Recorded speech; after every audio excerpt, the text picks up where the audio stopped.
Assalamualaikum warahmatullahi wabarakatuh. Apakah Anda pernah merasa meski banyak beribadah, hati tetap terasa kosong? Dalam ceramah kali ini, Dr. Fahrudin Faiz akan membahas bagaimana jiwa kita bisa terkotori oleh hal-hal yang tak tampak, namun memengaruhi kedamaian hati dan kualitas ibadah kita. Jangan lewatkan kesempatan ini untuk memahami cara membersihkan jiwa dan meraih ketenangan dalam beribadah. Tonton hingga akhir dan bagikan agar semakin banyak yang mendapatkan manfaatnya. Yo, pokoknya sekarang informatif dulu, nanti direnungi mana yang bisa dijalankan. Menarik saya ambil dari Ihya.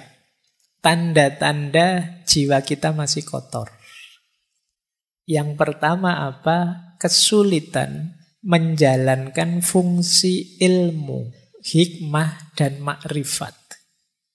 Ngaji sih saya tiap hari, Pak. Tapi kok menjalankannya kok berat ya, Pak. Jangan-jangan jiwa kita masih kotor. Perlu ada yang dibersihkan.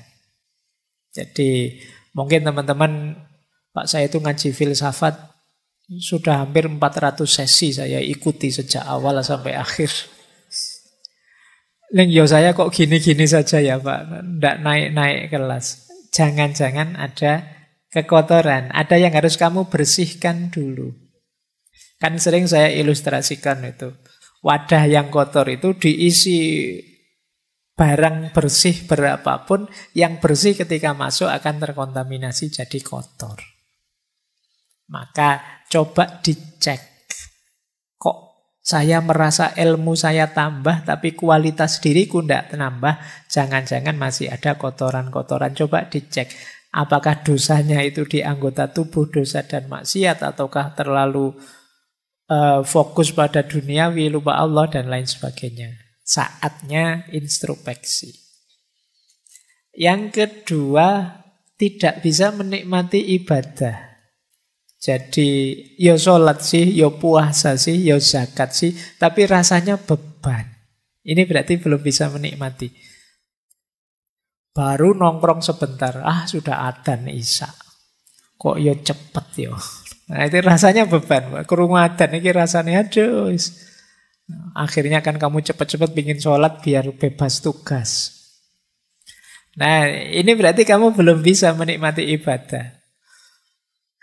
Para penceramah itu mungkin sebentar lagi akan banyak yang isinya man fariha bidukhuli Ramadan. Barang siapa yang gembira dengan datangnya Ramadan, dia bisa bebas dari api neraka. Terus kamu pura-pura gembira, padahal kamu gerundel. Besok tidak bisa makan siang-siang ini. Wah berat sekali nanti kuliahku. Asam lambungku bagaimana? Terus pokoknya kamu khawatirnya banyak, tidak ada gembira-gembiranya. Ibadah kok rasanya berat. Coba dicek. Jangan-jangan ada sisi-sisi kotor yang harus dibersihkan. Entah di sisi yang mana dalam diri kita. Teman-teman lebih tahu lah. Tidak usah cerita-cerita ke saya juga, nanti malu. Coba dimuhasabai sendiri. Saya ada kekurangan di mana, ada kekotoran di mana. Kok ibadahku berat rasanya. Rasanya masih beban. Kemudian ada lagi yang ketiga. Asik malahan sibuk dengan hal-hal yang tidak berarti. Tidak ada maknanya. Nah, coba dihitung. Dalam sehari kesibukan kita yang memang urgent, penting, bermakna, bermanfaat berapa persen? Kok lebih 50% aktivitas kita ternyata aktivitas yang sia-sia. Tidak ada gunanya, tidak ada manfaatnya. Jangan-jangan ada banyak kekotoran dalam diri kita. Aku loh Pak, kok asiknya malah main HP, itu pun ya tidak jelas, cuma scrolling aja sejak tadi. Nah, jangan-jangan ada yang kotor dalam diri kita. Beribadah tidak asik, tapi melakukan hal-hal yang tidak ada maknanya asik. Saya itu Pak, kalau ngobrol sambil ngerokok, nongkrong, itu tidak terasa berjam-jam loh Pak. Asik saja. Tapi kalau sholat, mau pikir sebentar saja kok rasanya berat.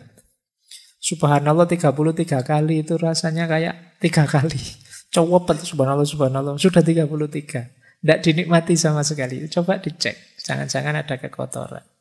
Nah, ini juga Ada sesuatu yang kita cintai sangat dalam, melebihi cinta kita pada Allah.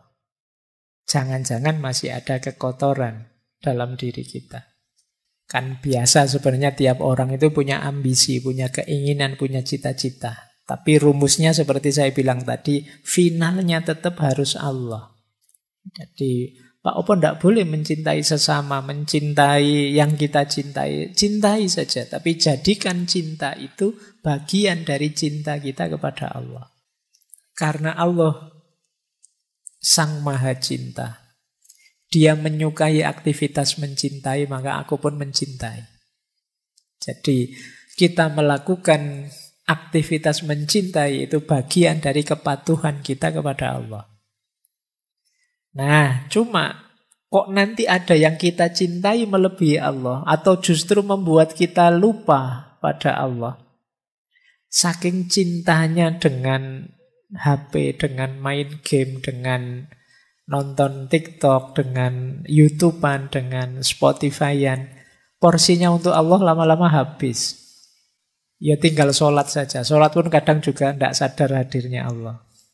Nah itu coba dicek lagi dalam diri kita, jangan-jangan ada kotoran-kotoran. Yang terakhir, berlebihan. Jadi perilaku-perilaku yang berlebihan apa saja. Kan dulu di filsafat akhlak saya singgung bahwa segala yang berlebihan itu jelek. Bahkan baik berlebihan pun jelek. Makanya kalau kamu nembak kan biasanya kalau ditolak jawabannya kan, wah kamu terlalu baik buatku. Jangan dikira terlalu baik itu positif, negatif. Karena segala yang terlalu itu jelek. Makanya kalau kamu dijawab begitu, itu kamu jangan bangga. Wah, aku ini sangat terlalu baik berarti. Tidak terlalu baik, negatif. Oh, dia pinginnya yang pas kok, yang baik, cocok. Nah, kalau terlalu baik, ya melampaui sudah. Baik, jadi ketika ada keberlebihan, kemungkinan ada yang kotor. Jadi, perilaku yang berlebihan dalam hal apapun. Menghargai orang itu bagus. Tapi saking menghargainya sampai memuji-muji, sampai menyembah-nyembah kebablasan jelek. Benci orang itu manusiawi, ada orang kita suka, ada orang kita tidak suka. Tapi kebencian yang berlebihan sampai kita tidak rasional, sampai kita tidak manusiawi, pasti jelek. Nah, ini bahan untuk kita introspeksi, jangan-jangan masih ada yang kotor. Jadi di antara tanda-tanda kotornya jiwa itu kita sulit menjalankan hikmah ilmu yang kita miliki. Kita berat dalam beribadah tapi asyik dalam hal-hal yang tidak bermakna. Ada yang selain Allah yang kita cintai sedemikian rupa dan kita suka berlebihan dalam banyak hal. Nah, kalau ada gejala-gejala ini ya ayo segera muhasabah. Ada sisi kotor apa dalam diriku yang perlu aku bersihkan. Jangan-jangan masih ada sombong, jangan-jangan masih ada iri, jangan-jangan masih ada dengki pada orang, jangan-jangan masih ada rasa benar sendiri, egois dan lain sebagainya. Itu kotoran-kotoran jiwa kita. Nah, ini menarik dalam Ihya itu, nanti kalian boleh setuju, boleh tidak ya. Ini cuma yang punya pendapat Imam Ghazali. Ini rangkaian dorongan syahwat yang negatif, yang bisa membawa bencana. Syahwat paling dasar itu syahwat perut. Kebutuhan perut, ya kebutuhan gizi makan biar tidak stunting. Ya. Jadi kebutuhan syahwat perut ini elementer. Orang itu yang pertama kali dibutuhkan ya syahwat perut ini. Kalau yang perut ini belum terpenuhi, yang syahwat-syahwat yang lainnya biasanya masih belum muncul. Jadi harus beres dulu di yang perut. Kalau perut ini tidak beres, kemudian kalian merambah bidang yang lain, biasanya bidang yang lain itu kamu dedikasikan untuk membereskan urusan perut. ekonomimu belum beres, kamu geser ke ranah agama, ya urusan agama kamu jadikan orientasi untuk memenuhi kebutuhan perut. Urusan perutmu belum beres, kamu melakukan aktivitas kebaikan sosial, itu biasanya diam-diam tidak sadar kebaikan sosial itu kamu dedikasikan untuk memenuhi kebutuhan perutmu. Maka syahwat paling dasar itu syahwat perut. Kalau urusan perut beres, kata Imam Ghazali biasanya naik sedikit. Turun ding, naik. Turun sedikit ke bawah perut. Syahwat bawah perut.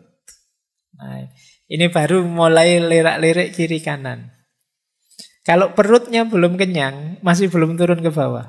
Kalau kamu lapar itu peduli amat, ada yang cakep, ada yang itu, pinginnya makan. Makanya Rasulullah itu ngasih tips anak-anak muda yang sudah pingin menikah tapi belum mampu, puasalah. Karena kalau perut itu kosong, perut itu lapar, kamu sudah melihat yang cantik-cantik, yang ganteng-ganteng itu sudah nggak nafsu. Pokoknya mikirnya kapan beduk maghrib datang. Nah, tapi kalau perut beres baru mulai sudah nafsunya naik. Jadi nafsu bawah perutnya bangkit. Kalau yang kedua ini juga terpenuhi, biasanya terus naik juga satu level lagi, muncul syahwat tentang harta dan kedudukan. Jadi mulai mikir status, mulai mikir kepemilikan. Aku harus kaya, aku harus berkedudukan. Kalau kemudian terpenuhi syahwat kedudukan dan harta ini,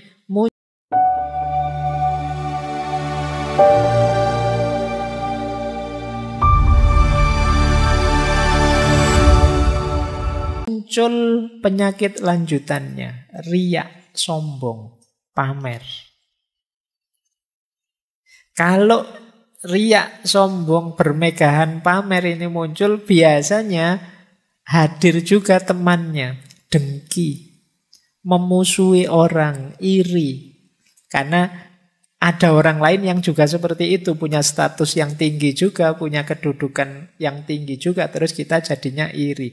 Tadinya ingin sombong, bermegahan, kok ya saingannya banyak. Muncullah dengki, iri, permusuhan. Nah ini rangkaian nafsu syahwat, kata Imam Ghazali. Hati-hati dengan munculnya syahwat-syahwat ini, ya bahwa manusiawi orang ingin memenuhi kebutuhan perutnya, ingin menikah, ingin hidup terjamin dengan harta, ingin punya kedudukan, tapi harus ngerti kapan direm. Harus sadar juga penyakit-penyakit ikutannya. Jadi ini pelajarannya untuk kita waspada.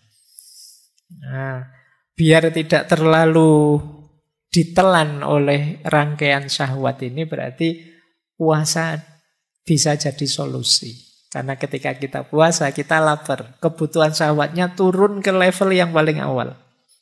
Sudah tidak mikir apa-apa, yang dipikir hanya perut, dan itu kita dapatkan setelah maghrib. Meskipun bahayanya biasanya begitu adzan maghrib buka puasa kenyang kumat lagi semuanya. Nah, itu karena yang dasar ini terpenuhi sudah. Baik, ini bahan ya refleksi. Nanti teman-teman coba membaca dirinya. Sering tidak terlena masuk ke jebakan-jebakan syahwat ini.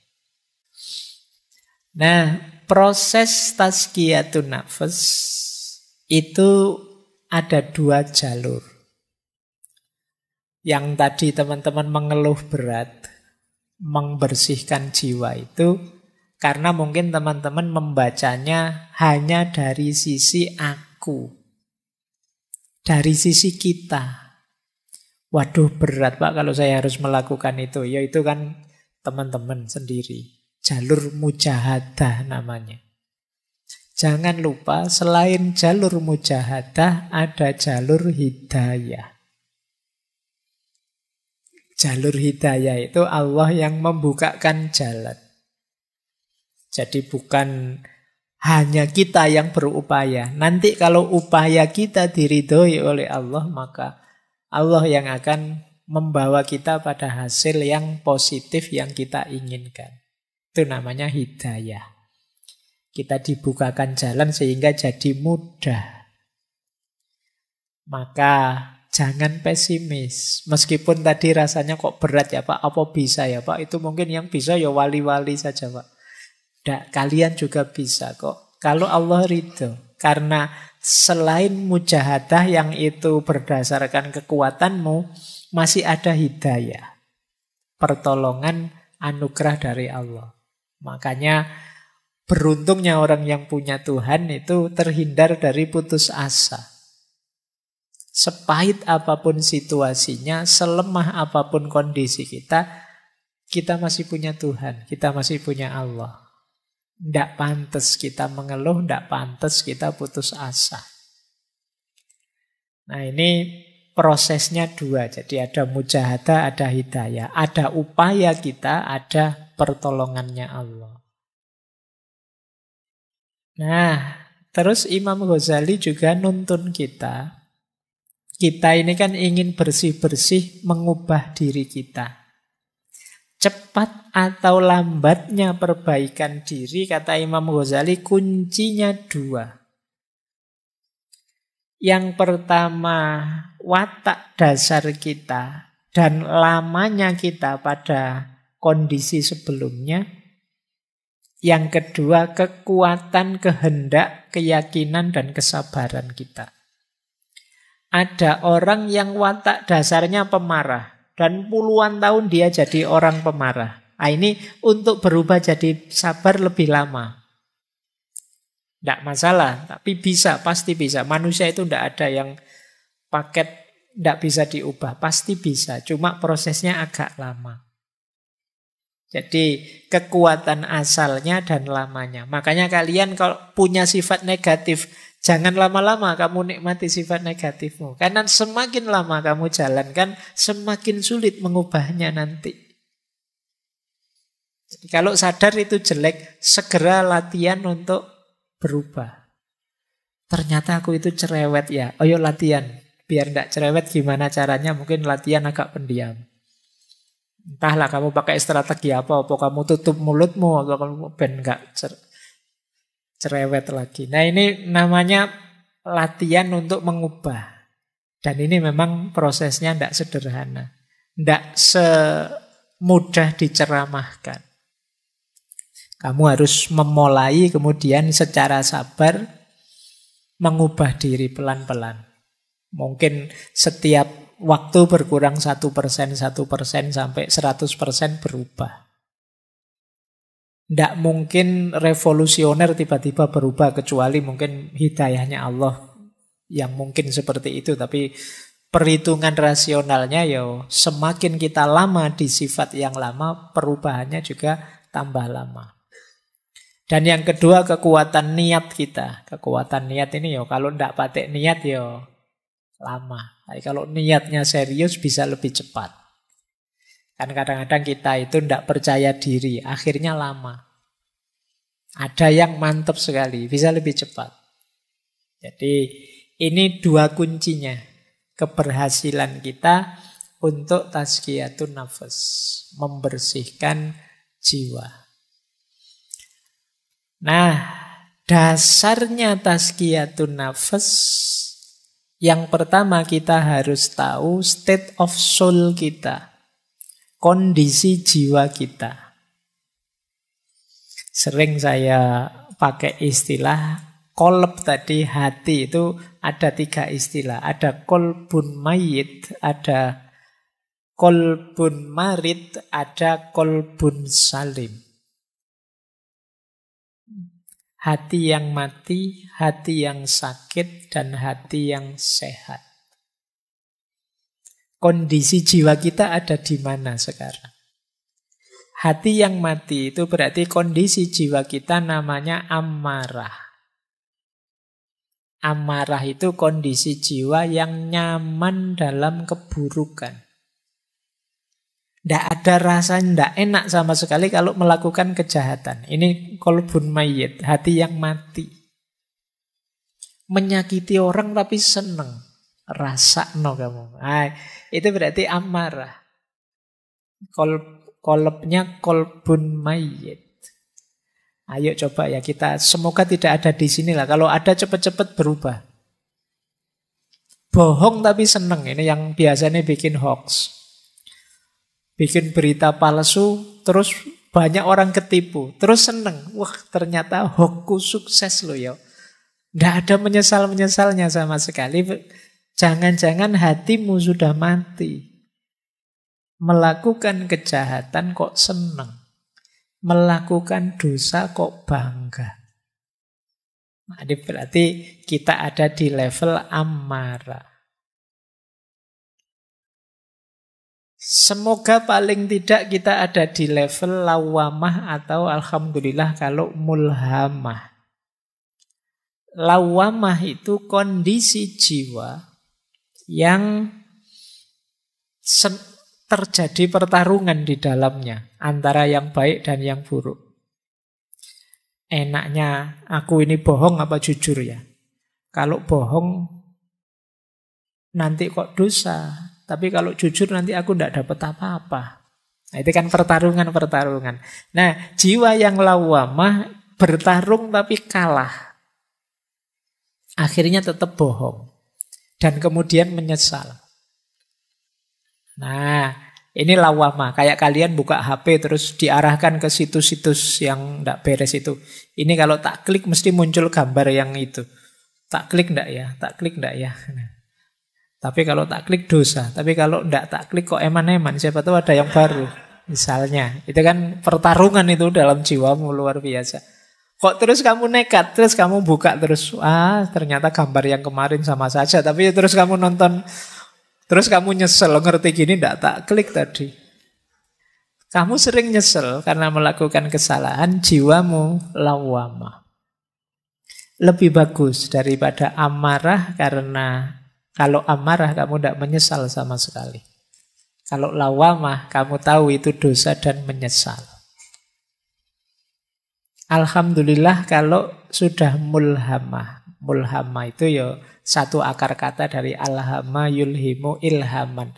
Dianugerahi oleh Allah ilham untuk milih kebaikan. Pertarungan ya, terjadi pertarungan. Milih yang benar apa yang salah dan kamu milih yang benar. Ini berarti kondisi jiwa yang mulhamah. Lebih positif. Tapi baik lawamah maupun mulhamah namanya kolbun marid. Hati yang masih sakit, masih ada penyakitnya, masih ada kotorannya. Buktinya apa? Masih ada pertarungan dalam jiwamu.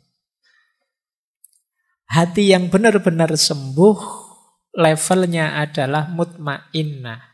Kalau mutmainnah, tidak ada pertarungan lagi. Otomatis kamu akan milih yang baik. Kok ada tawaran di HP seperti tadi, langsung ditinggal, tidak pengen nyoba-nyoba. Jadi kamu menghindari yang jahat dan nyaman dengan yang baik. Jiwamu jiwa mutmainnah. Ini yang disebut kolbun salim. Nah, sebelum bersih-bersih coba kamu cek. Kalau jiwamu kondisinya amarah, kolbun mayyit, perjuanganmu agak berat. Karena kamu harus menghidupkan lagi hatimu. Kamu harus, kalau komputer itu kamu harus mereset terus diinstal ulang. Tidak bisa tiba-tiba ditambahi perbuatan-perbuatan atau cuma di uninstall beberapa softwarenya. Ini mungkin install total itu harus dibuang semua, isinya diganti yang baru. Dan ini berat. Kalau kamu ada di kolbun marid, hati yang sakit, karena masih ada kotoran-kotoran sedikit-sedikit, nah di sini tazkiyatun nafas yang tadi kita sampaikan bisa dipakai tips-tipsnya. Alhamdulillah kalau sudah mutmainnah. Kalau sudah mutmainnah tinggal menjaga istiqomahnya. Nah, jadi dasarnya ini ya nanti coba dicek. Wah, saya sudah istiqomah Pak. Ya alhamdulillah meskipun aku tidak percaya. Ya, coba lah kamu cek sendiri nanti. Kalau masih ada kotoran-kotoran, ayo dibersihkan. Baik, saya lanjut lagi. Ini strategi yang disampaikan oleh Imam Ghazali dalam Ihya. Untuk melakukan tazkiyatun nafas, jalannya 3. Yang pertama ilmu dan keyakinan, yang kedua riyadoh, dan yang ketiga mujahadah. Masing-masing ulama nanti punya tips, punya jalan sendiri-sendiri. Kalau ini saya ambil dari Ihya. Yang pertama apa? Ilmu. Tentu saja harus tahu ilmunya. Makanya malam hari ini itu kita konteksnya konteks ilmunya Mas Ian. Kita belajar bagaimana tazkiyatun nafas yang pas, yang cocok, yang benar, yang sesuai. Jangan sampai kita ingin bersih-bersih malah mengotori. Mungkin karena sapunya tidak cocok. Nah, di sini perlunya ilmu. Kalau sudah dapat ilmunya, mantaplah, yakinlah. Kalau masih ragu-ragu, kalau masih belum yakin, ya agak berat. Apa-apa itu kalau setengah-setengah, yakinnya kan tidak maksimal. Jadi kalau sudah dapat ilmunya, yakinlah, baru kemudian riyadoh. Riyadoh itu makna letternya sebenarnya latihan. Nah, Imam Ghazali mengutip gagasannya, ada banyak yang dikutip. Saya ambil 2. Yahya bin Mu'az Ar-Razi dan Sufi besar Sahal Al-Tustari. Kalau riyadoh versi Syekh Yahya bin Mu'az Ar-Razi, yang dilakukan apa? Menjaga makanan, menahan mata, mengendalikan mulut, dan pemaaf. Jadi menjaga makanan berarti puasa lebih simpel. Atau makan jangan berlebihan. Kemudian tidur juga jangan berlebihan. Menahan mata. Kemudian mengendalikan mulut. Dan pemaaf.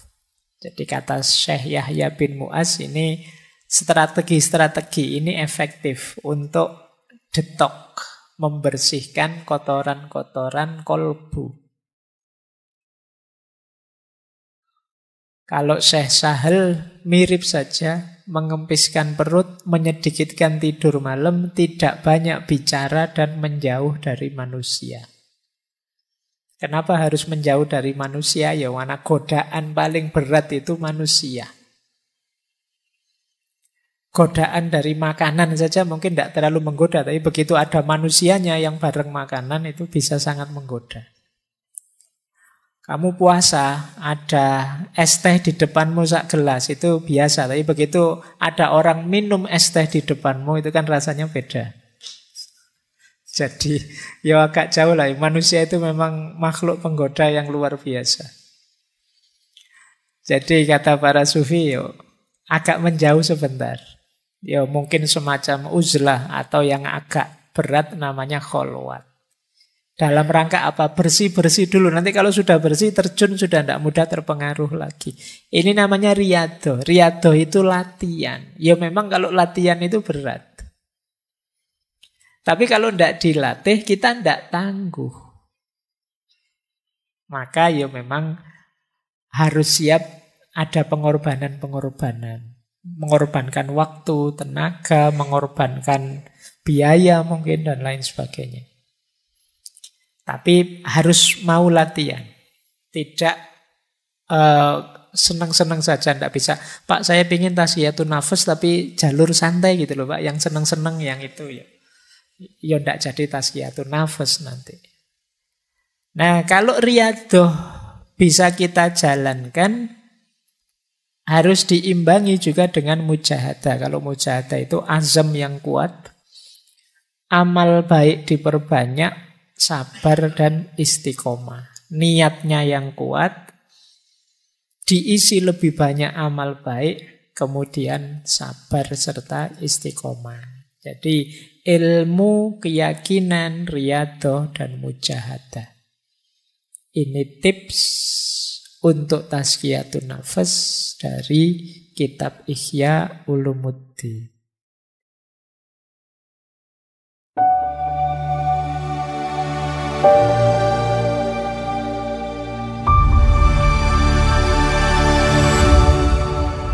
Suatu hari, Dr. Fahrudin Faiz menyampaikan sebuah ceramah yang mengajak kita untuk merenungkan kondisi jiwa kita. Ia mengingatkan bahwa kadang-kadang kita terjebak dalam kesibukan yang tak ada gunanya, seperti scrolling media sosial tanpa arah, sementara tugas-tugas penting dan bermakna terabaikan. Dr. Fahrudin menyebutkan tanda-tanda jiwa yang kotor, salah satunya adalah kesulitan dalam menjalankan ilmu dan ibadah. Meskipun kita mengaji dan beribadah, perasaan berat dan tidak nikmat sering datang. Ini bisa jadi karena jiwa kita masih terkontaminasi oleh kekotoran seperti dosa, cinta duniawi yang berlebihan, atau rasa sombong.